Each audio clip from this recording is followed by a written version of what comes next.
संगीता देवी जिंदाबाद जिंदाबाद जिंदाबाद। वार्ड संख्या 1 के जनता जिंदाबाद जिंदाबाद जिंदाबाद। खराट पंचायत के जनता जिंदाबाद जिंदाबाद जिंदाबाद। विनोद भैया जिंदाबाद जिंदाबाद जिंदाबाद।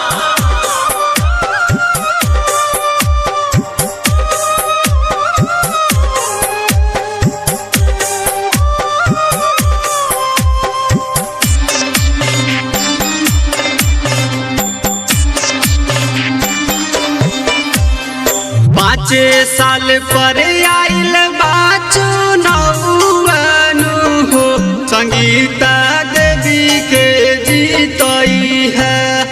5 साल पर आइल बाचू नौनु हो संगीता देवी के जीतई है। करथिन विकास पूरा गाँव में संगीता देवी के जीतई है। करथिन विकास पूरा गाँव में संगीता देवी के जीतई है। 5 साल पर आइल बाचू नौनु हो संगीता देवी के जीतई है। 5 साल पर आइल बाचू नौनु हो संगीता देवी के जीतई है।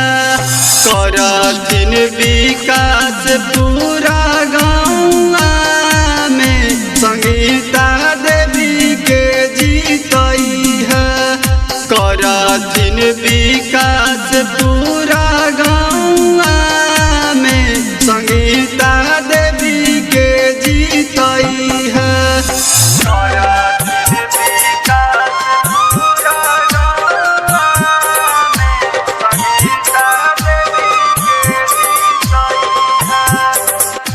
संगीता देवी जिंदाबाद जिंदाबाद जिंदाबाद। वार्ड संख्या 1 के जनता जिंदाबाद जिंदाबाद जिंदाबाद। खराट पंचायत के जनता जिंदाबाद जिंदाबाद जिंदाबाद। विनोद भैया जिंदाबाद जिंदाबाद जिंदाबाद। सादे गरीबवन के हाथी चाहे घर घरे घूमी घूमी करे सबसे भेंट। घर घरे घूमी घूमी करे सबसे भेंट। सादे गरीबवन के हाथी चाहे घर घरे घूमी घूमी करे सबसे भेंट। घर घरे घूमी घूमी करे सबसे भेंट। बिना के अब की जीतई हानु हो तब की समिति बनई है। बिना के अब की जीतई हानु हो तब की समिति बनई है। करथिन विकास पूरा गाँव में संगीता देवी के जीतई है। करथिन विकास पूरा गाँव में संगीता देवी के जीतई है।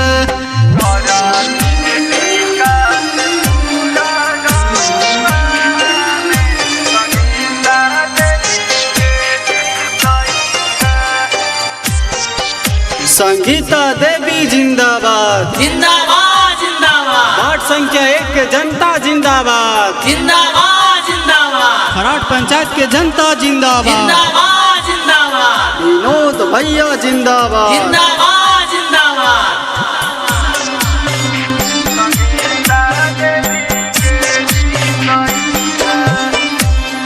हाथ जोड़ गोड़ा लगी सबे चाचा चाची के सब मिल के विजयी बनई है। संगीता देवी के सब मिल के विजयी बनई है।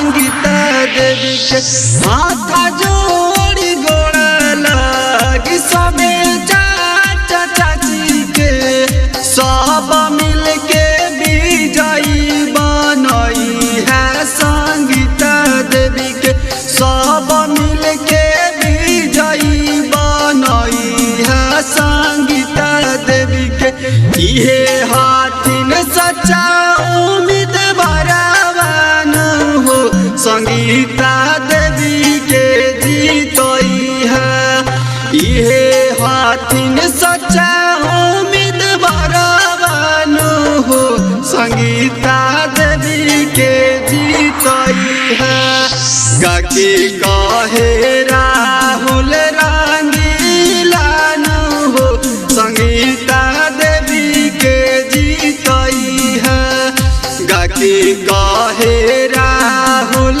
रंगीला हो संगीता देवी के जीतई है संगीता देवी जिंदाबाद जिंदाबाद जिंदाबाद वार्ड संख्या 1 के जनता जिंदाबाद जिंदाबाद जिंदाबाद खराट पंचायत के जनता जिंदाबाद जिंदाबाद जिंदाबाद विनोद भैया जिंदाबाद जिंदाबाद